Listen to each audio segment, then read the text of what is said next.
दोस्तों, क्या आपने किसी ऐसे जॉब के बारे में सुन रखा है जिसके चलते आपको अपना जबड़ा कटवाना पड़ जाए, या फिर अगर आपको किसी लाश पर रखा हुआ खाना खाने के लिए पैसे मिले तो क्या आप ऐसा करना चाहेंगे? दोस्तों, अगर इतिहास के पन्नों में झांके तो हमें कई ऐसे खतरनाक और जानलेवा जॉब्स भी देखने को मिलेंगे जो कि इंसानों ने कर रखी है।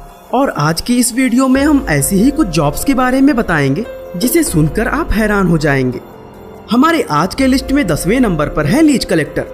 दोस्तों, 18वीं और 19वीं शताब्दी के यूरोप में लीच यानी कि जोंक की मांग बहुत बढ़ गई थी। लीच खून चूसने वाले छोटे छोटे पैरासाइट होते हैं और उनके इस काम से बहुत से हेल्थ बेनिफिट्स भी देखे गए हैं, और इसीलिए पहले के समय में यह डॉक्टर्स के द्वारा बहुत इस्तेमाल में लाए जाते थे। दरअसल तब यह माना जाता था कि लीच शरीर के गंदे खून को बाहर निकाल देते हैं और इससे कई तरह की बीमारियां ठीक हो जाती हैं, और इसीलिए डॉक्टर मरीज के शरीर पर दर्जनों जोंक छोड़ देते थे। लेकिन इस बढ़ी हुई मांग को पूरा करने का काम करते थे लीच कलेक्टर, यानी कि लीच को इकट्ठा करने वाला आदमी, और ज्यादातर यह काम गरीब मजदूर महिलाएं करती थी। इसके लिए उन्हें दलदले पानी में नंगे पैर उतरना होता था, जिससे बहुत सारी लीच उनके शरीर से चिपक जाती थी और फिर पानी से बाहर निकलकर वे उन्हें इकट्ठा कर लेती थी। दोस्तों, वैसे तो यह कोई थकाने वाला काम नहीं था, लेकिन यह एक बेहद ही खतरनाक काम था, क्योंकि कई बार लीच जरूरत से ज्यादा खून चूस लेते थे और बदले में तरह तरह के इन्फेक्शंस भी शरीर तक पहुंचा देते थे। दोस्तों, आज के समय में भी लीच का इस्तेमाल सर्जरी के बाद मरीज के घाव भरने के लिए किया जाता है, लेकिन शुक्र है कि अब इन छोटे पैरासाइट को लेबोरेटरी में बना लिया जाता है और अब किसी को भी इसके लिए नंगे पैर दलदले पानी में उतरने की जरूरत नहीं पड़ती। हमारे आज के लिस्ट में 9वें नंबर पर है व्हिपिंग बॉय।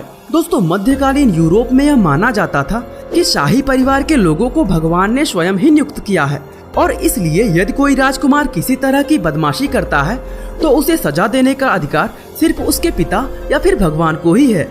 लेकिन राजकुमार के पिता यानी कि राजा अपने साम्राज्य को संभालने में बहुत व्यस्त रहा करते थे, और इसलिए राजकुमार की बदमाशियों की सजा एक दूसरे बच्चे को दी जाती थी, जिसे व्हिपिंग बॉय कहा जाता था।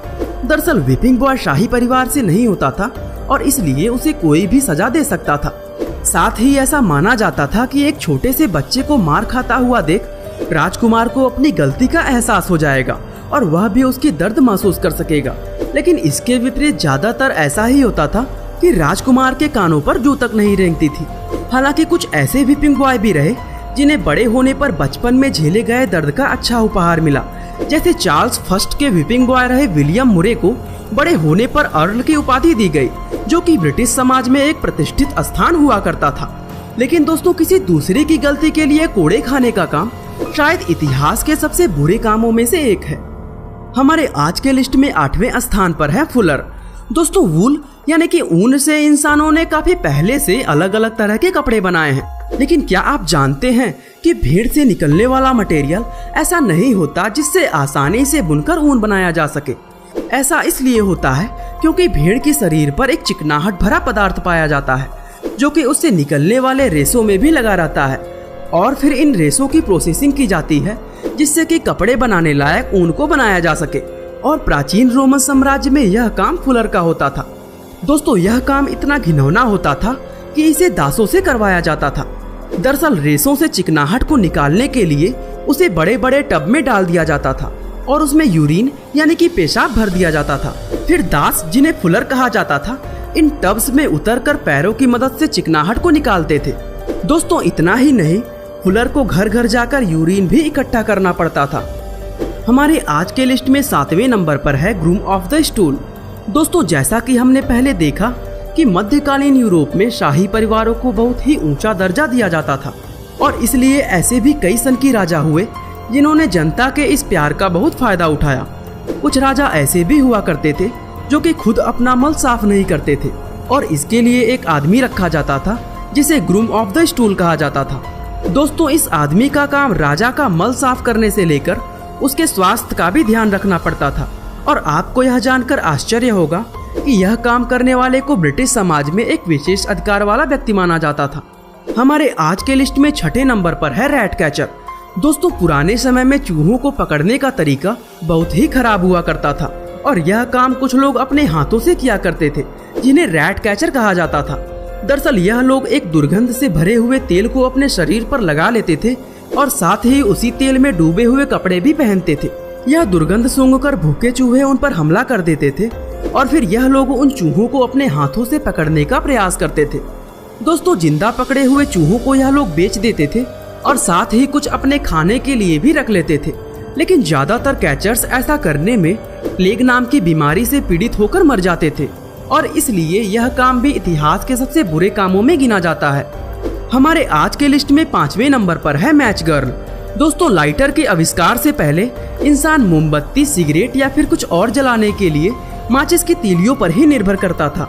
लेकिन माचिस की तीलियां बनाने का काम बेहद ही खतरनाक हुआ करता था, क्योंकि इसमें लकड़ियों को जहरीले फास्फोरस के घोल में डुबोकर रखा जाता था और उनकी देखरेख कुछ लड़कियां करती थी जिन्हें मैच गर्ल कहा जाता था। दरअसल जहरीले फास्फोरस के भाप को सूंघ लेने से एक भयंकर बीमारी होती थी जिसे फौसीजा कहते हैं और इस बीमारी में मरीज का निचला जबड़ा सड़ जाता है, जिससे दुर्गंध आने लगती है और अंत में जबड़े के सड़े हुए हिस्से को काटकर निकालना ही पड़ता है। हमारे आज के लिस्ट में 4थे नंबर पर है टैनर। दोस्तों, टैनर यानी कि चमड़े की फैक्ट्री में काम करने वाले लोगों का जॉब भी शायद ही किसी और काम से कम घिनौना हो। इन लोगों को जानवरों की खाल को कपड़े और जूते बनाने लायक करना होता है और इस काम के लिए सबसे पहले जानवर की खाल को चूने के पानी में डुबो दिया जाता है। इससे उसकी खाल पर पाए जाने वाला बाल और फैट नरम हो जाता है। फिर इस खाल को चूने के पानी से निकालकर टैनर को अपने हाथों से ही बाल और वसा को कुरेदना होता है और ऐसा करने में कई बार उनकी खुद की स्किन चूने के पानी से जल जाती है। दोस्तों, ये काम यही खत्म नहीं होता। अब इसके बाद खाल को और नरम करने के लिए उसे पानी के बड़े टब में डाल दिया जाता है और फिर उसमें गाय, भैंस, कुत्तों और पब्लिक टॉयलेट से लाया गया मल भी भर दिया जाता है। इन टबों से आने वाली दुर्गंध को सह पाना शायद ही किसी आम इंसान की बस की हो। हमारे आज के लिस्ट में 3रे नंबर पर है गौंग फार्मर।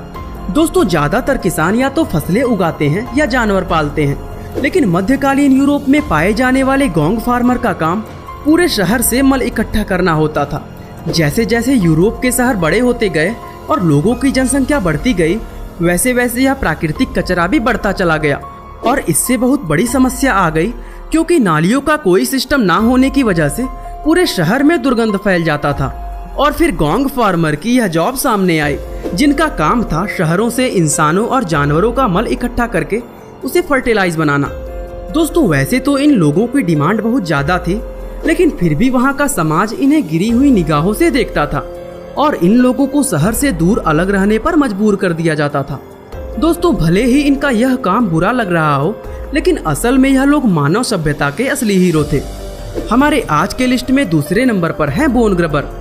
दोस्तों, रिसाइकलिंग का काम भले ही अब ट्रेंड में आया हो, लेकिन यह काफी पहले के समय से होता आ रहा है। महारानी विक्टोरिया के समय इंग्लैंड में प्रोफेशनल बोन ग्रबर यानी हड्डियां खोजने वाले हुआ करते थे। इनका काम होता था सड़ी हुई लाशों और कूड़ों के ढेर से हड्डियों को इकट्ठा करना और इन हड्डियों को इकट्ठा करके यह लोग फैक्ट्री मालिकों को बेच देते थे। इसके बाद इन हड्डियों से टूथब्रश के हैंडल और अलग अलग तरह के पर्सनल आइटम बनाए जाते थे और साथ ही हड्डियों को पीस करके उसका फर्टिलाइजर भी बनाया जाता था या फिर उन्हें उबाल कर साबुन बनाने के लिए भी इस्तेमाल किया जाता था। दोस्तों, हड्डियां इकट्ठा करने का यह काम इतना जोर पकड़ चुका था कि उस समय के इंग्लैंड में लाशें चोरी होना शुरू हो गई थी। हमारे आज के लिस्ट में पहले नंबर पर है सिन ईटर। दोस्तों, मध्यकालीन यूरोप के लोग बहुत ही ज्यादा धार्मिक हुआ करते थे और अपनी इस धार्मिकता की वजह से ही उन्होंने एक अनोखा काम खोज निकाला था। दरअसल उस समय यह परंपरा थी कि किसी की मृत्यु के बाद उसकी लाश के ऊपर प्लेट में खाना और साथ में बियर का ग्लास रख दिया जाता था, क्योंकि ऐसा माना जाता था कि उस लाश के सभी पाप उस खाने में समा जाएंगे और लाश अपने मृत्यु के बाद के जीवन में पाप मुक्त हो जाएगा। इसके बाद वह खाना सिन ईटर को दे दिया जाता था। दोस्तों, इस काम के लिए उस व्यक्ति को पैसे भी दिए जाते थे और साथ में उसे मुफ्त का खाना तो मिल ही जाता था। लेकिन इस काम को करने वाले व्यक्ति को समाज में कोई जगह नहीं मिलती थी और कोई भी उस व्यक्ति के आसपास नहीं रहना चाहता था। दोस्तों, ये थे इतिहास के 10 सबसे बुरे काम। बाकी आपको इनमें से सबसे ज्यादा खराब जॉब कौन लगा, हमें कमेंट करके जरूर बताइएगा। बाकी दोस्तों, आज के लिए बस इतना ही। उम्मीद है आपको यह वीडियो काफी पसंद आई होगी और दोस्तों, ऐसे ही इंटरेस्टिंग वीडियोस को लगातार देखने के लिए हमारे चैनल को लाइक, शेयर और सब्सक्राइब करना बिल्कुल ना भूलें। आपका बहुमूल्य समय देने के लिए बहुत बहुत धन्यवाद।